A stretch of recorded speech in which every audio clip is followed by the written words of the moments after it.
Mangin malipayon gid ang aga sa aton mga maswerteng winner sa weekly draw sa swerte sa Palengke 2026 sa promo bangod. Mabato na nila subong aga ilang mga cash prizes.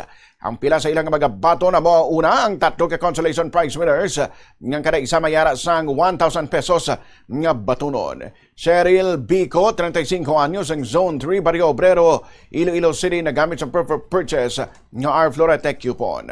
Maureen Marian Villanueva, 28 anyos, ang Barangay Libong Kugon, Zaraga, Iloilo, nga nagamit sa preferred purchase ng San Miguel Pale Pilsen.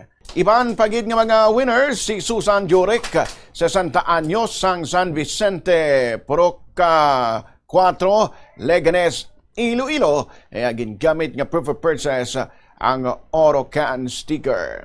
Ang third prize winner naman amo si Lalaine Aquino, 37 anyos, sang Barangay Badyang, Anilao, Iloilo. Nagamit sa proof of purchase nga pure gold receipt daog sa sang 3,000 pesos.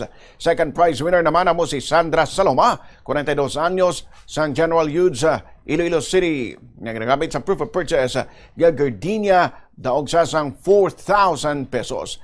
Kagang first prize winner amo si Cristina Selvido, 47 anyos, ang Rojas Street, Maasin, Iloilo. Nagamit sa proof of purchase nga Sanasaya oyster sauce nagdaog sang 5,000 ka pesos.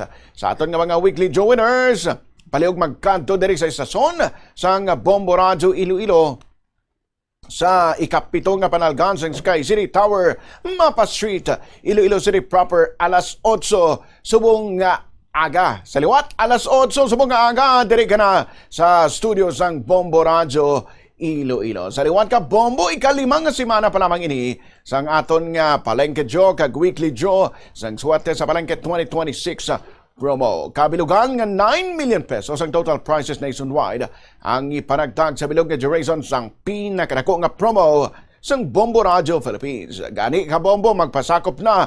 Bangod base ikaw naman ang may chance nga magdaog, ilabi na nga nagahilapit na ang grand draw kung sa diin 1 milyon ka pesos ang nagahulat para sa aton nga grand prize winner.